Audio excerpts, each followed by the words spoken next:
குரு வணக்கத்துடன் இன்னைக்கு class start பண்ணிடலாம்.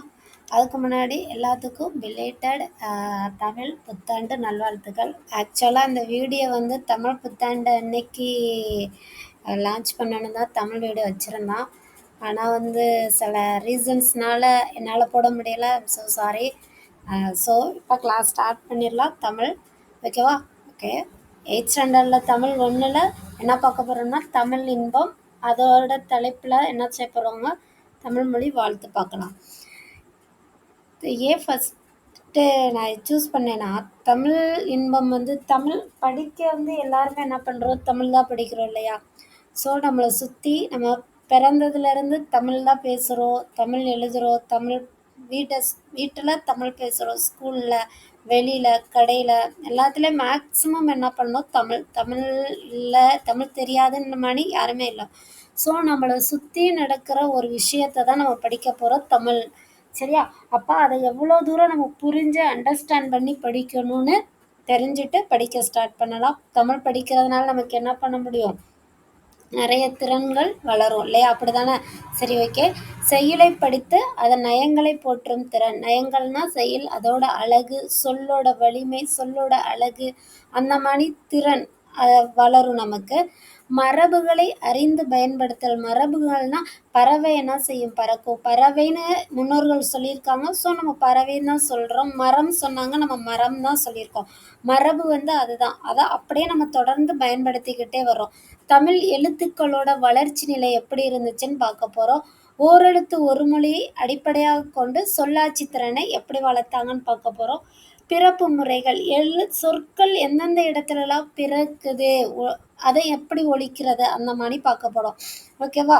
தலையில், மூக்கில் என்ன செய்யணும், கழுத்தில், அந்த மாதிரி எந்த இடத்துல சொற்கள் பிறக்குது அதை எப்படி ஒழிக்கணும் அதை பார்க்க போகிறோம். ரைட். இப்போ தமிழ்மொழி வாழ்த்து. தமிழ்மொழி வாழ்த்து எதுலன்னா பாரதியாரோட கவிதைகளில் இருந்து, கவிதையோட தொகுப்புலேருந்து எடுக்கப்பட்டதான் இந்த தமிழ்மொழி வாழ்த்து. பாரதியார் வந்து ரொம்ப ஒரு அருமையான ஒரு என்ன செய்யலாம், கவிஞர்னு சொல்லலாம். அவருக்கு பன்முக திறமை பாரதியாருக்கு இருக்கு. அவர் ஒரு கவிஞர் மட்டும் இல்லை, எழுத்தாளர், என்ன சொல்லலாம், எழுத்தாளர், நாட்டு வீரர், தேசப்பற்று வீரர் கூட சொல்லலாம். எல்லாமே பாரதியார் வந்து இப்போ விளையாடுறதுலாம் சொல்லுவாங்களா, ஆல்ரவுண்டர், அந்த மாதிரி வந்து பாரதியார் வந்து ஒரு எல்லாத்துலேயுமே அவர் ஒரு பன்முக திறமையுடைய ஒரு மனிதர். ஓகேவா? சரி, ரைட்டு. மகாகவி சுப்பிரமணிய பாரதியார் எனக்கு மிகவும் பிடித்த ஒரு கவிஞர் கூட சொல்லலாம். ரைட்டு. தமிழ்மொழி வாழ்த்து என்ன பண்ணும்னா கருத்தை மட்டும் அறிவிக்கிற ஒரு கருவி கிடையாது. சரியா? அது மக்களோட பண்பாட்டு உணர்வுடனும் கலந்தது. மக்களோட பண்பாட்டு உணர்வுடன் கலந்தது தான் நம்ம தமிழ்மொழி. தமிழர்கள் தாய்மொழியாகிய தமிழை உயிராக கருதி போற்றி வந்துள்ளனர். தமிழர்கள் நம்ம எல்லாருமே வந்து தாய்மொழியாக தமிழை வந்து எப்படிதான் இப்போ உயிராக தான் போற்றி வருவோம். புலவர்கள் மட்டும் கிடையாது, தமிழர்கள் மட்டும் கிடையாது, எல்லாருமே அப்படித்தானே? சரி, ரைட். புலவர்கள் வந்து தமிழை பல வகையாக வாழ்த்தி பாடியுள்ளனர். எல்லாருமே தமிழை என்ன செய்வாங்க, வாழ்த்தி பாடியிருக்காங்க. அத்தகைய பாடலை தான் இப்போ நம்ம பார்க்க போகிறோம் தமிழ்மொழி வாழ்த்துன்ற பேரில். சரி, ஓகே. பாரதியாரோட இன்னொரு ஸ்பெஷல் என்னன்னு பார்த்தோம்னா, ஒரு சிறப்பு தன்மை என்னன்னு பார்த்தோம்னா, அவரோட கவிதைகள் எல்லாருமே அதாவது ரொம்ப லேர்ன் பண்ணவங்களுக்கு படித்தா மட்டும்தான் புரியுன்ற மாதிரி செய்யுள் வடிவத்தில் இல்லாமல் சாதாரணமாக மக்களுமே தமிழ் தெரிஞ்சால் போதும், அவங்க படித்தாங்களே மேக்சிமம் அதோட அர்த்தம் வந்து நமக்கு தெரியும். இப்போ நீங்கள் 8th ஸ்டாண்டர்டு தானே, இந்த தமிழ்மொழி வாழ்த்தை ரீட் பண்ணுவோம். அதில் உங்களுக்கு உள்ள நம்ம இன்னும் பாடலோட அர்த்தம் என்னன்னு பார்க்கல, ஆனாலுமே உங்களுக்கு என்ன செய்யும், புரியும். பார்க்கலாமா? ட்ரை பண்ணுவோமா? சரி, ரைட். ஸ்டார்ட் பண்ணுங்க.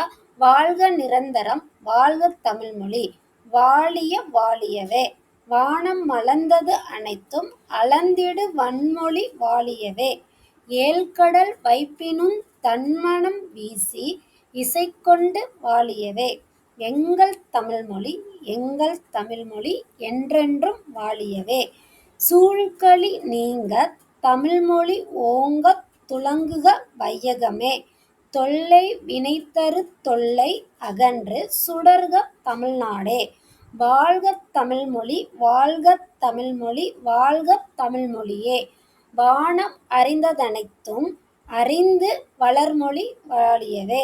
என்ன சொல்றாங்க? வாழ்க நிரந்தரமா தமிழ் மொழி வாழணும், வாழணும், வாழ்க வாழியவே வாழணும். வானம் அளந்ததனைத்தும் அளந்திடு வன்மொழி வாழியவே. ஏழ்கடல் வைப்பினும் தன்மனம் வீசி, ஏழ்கடல் வச்சிருந்தாலும் அதோட தன்மனம்னா என்ன சொல்றாங்க? நம்மளோட தமிழ் மொழியோட மனம் சொல்றாங்க. அதை இசை போல வாழணும் அப்படின்னு சொல்றாங்க. எங்கள் தமிழ் மொழி என்னது? சூழ்களி இருள் நீங்கி தமிழ் மொழி ஓங்கணும் அப்படின்னு சொல்றாங்க. புரியுதா? இதுதான். இப்ப நம்ம அதை படிக்கல, அதோட பொருள் படிக்கல, ஆனா நமக்கு புரியுது இல்லையா?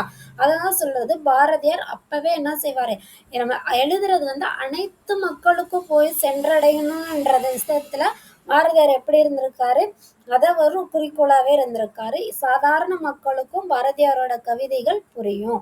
சரி, ரைட். இதோட அர்த்தம் பார்த்துருவோமா?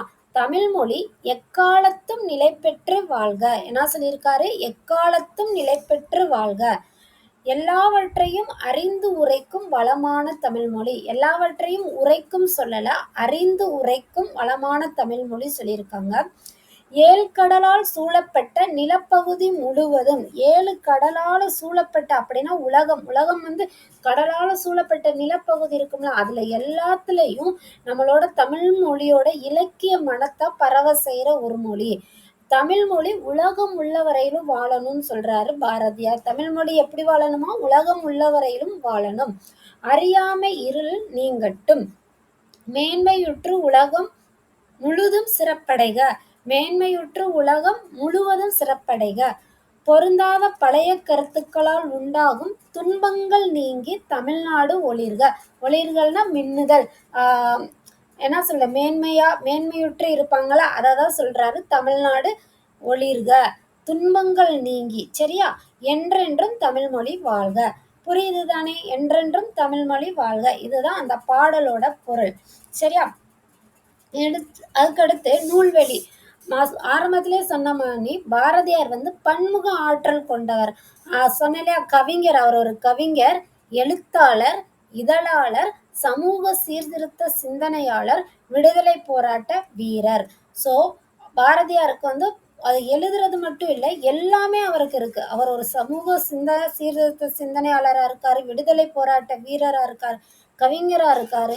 ஸோ அவர் என்ன சொல்லலாம்? பன்முக ஆற்றல் அவர்கிட்ட இருக்கு. அவர் இதழ்கள் நிறைய எழுதியிருக்காரு.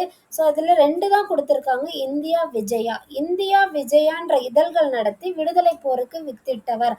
அந்த இதழ்கள் மூலமா நம்மளோட விடுதலை போருக்காக என்ன செஞ்சிருக்காரு? வித்திட்டு இருக்கார். சரி, ஓகே, ரைட். நிறைய அவர் என்ன செய்திருக்காரு? உரைநடை நூல்களையும் வசன கவிதைகளையும் சீட்டு கவிதைகளையும் எழுதியிருக்காரு. இதுல உங்களுக்கு கொடுத்திருக்கிறது என்னன்னா, சந்திரிகையின் கதை தராசு அப்படின்ற உரைநடை நூல்களை அவர் எழுதியிருக்காரு. என்னது? சந்திரிகையின் கதை தராசு. அது 2 என்னப்பா? உரைநடை நூல்கள்.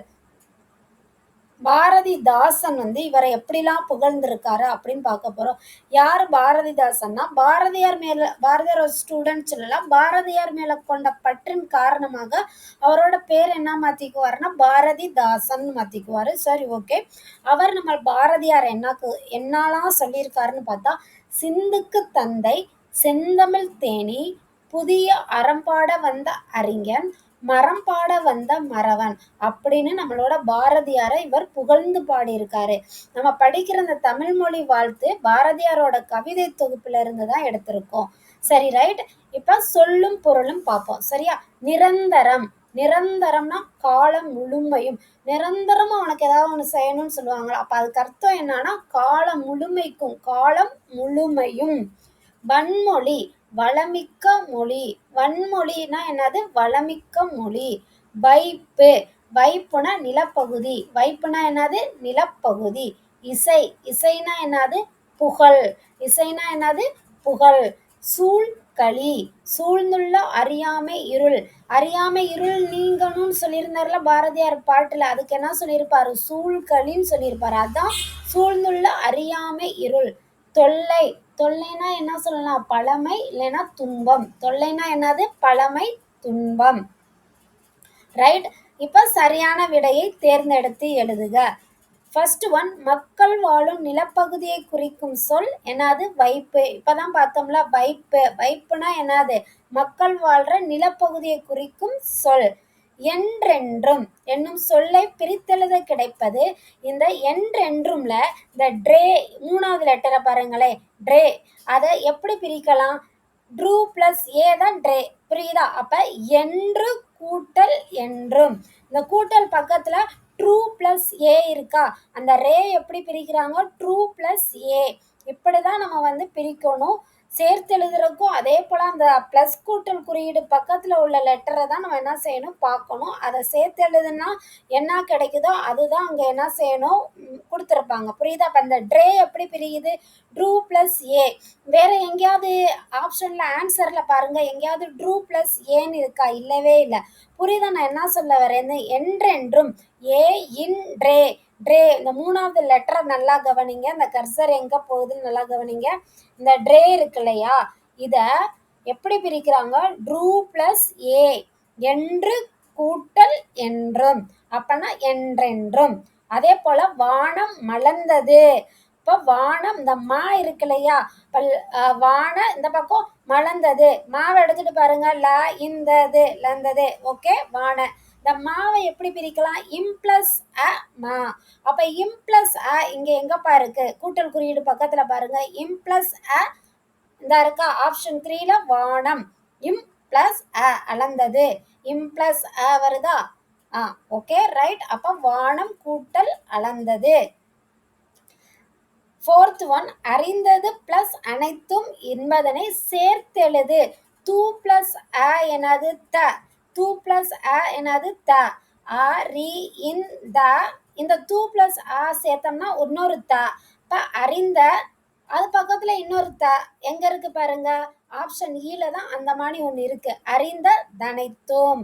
தா பக்கத்துல இன்னொரு த. இந்த த எப்படி வருதுன்னு உங்களுக்கு தெரியுதா? தூ பிளஸ் அ என்னது த. புரிஞ்சிருச்சா? ஓகே, அறிந்த தனைத்தும். வானம் கூட்டல் அறிந்த என்பதனை சேர்த்தெழுத கிடைக்கும் சொல். அதே போல கூட்டல் பக்கத்துல என்ன இருக்கு? இம் பிளஸ் அ. இம் பிளஸ் அன ம. அதே போல வான ம ரி இந்த மறிந்த. அது எங்க இருக்குன்னு பாருங்க, ஆப்ஷன் ஈல வானம் மறிந்த இருக்கா? Okay right. இப்படிதான் கூட்டலுக்கு முன்னாடி என்ன இருக்குன்னு பார்த்து நம்ம எழுதணும். ஓகே, அடுத்து தமிழ் மொழி வாழ்த்து பாடல்ல இடம்பெற்றுள்ள மோனை சொற்கள். மோனை சொற்கள்னா என்னது?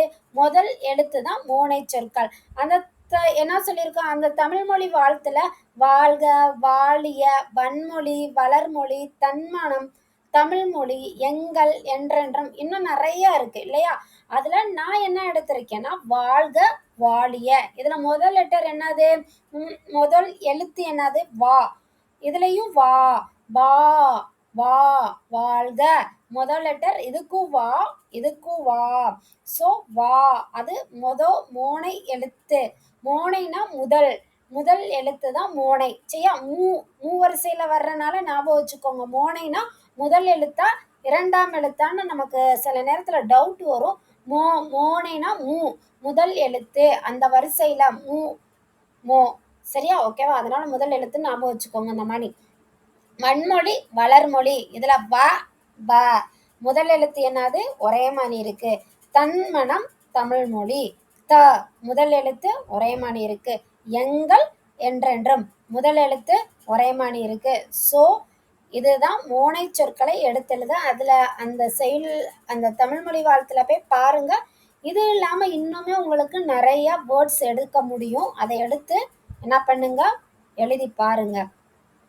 இதோட தமிழ் மொழி வாழ்த்து என்ன செஞ்சிச்சு? முடிஞ்சிருச்சு. நாளைக்கு அடுத்த வீடியோவில் அடுத்த கிளாஸ் ஸ்டார்ட் பண்ணலாம். நம்பிக்கையோட படிங்க.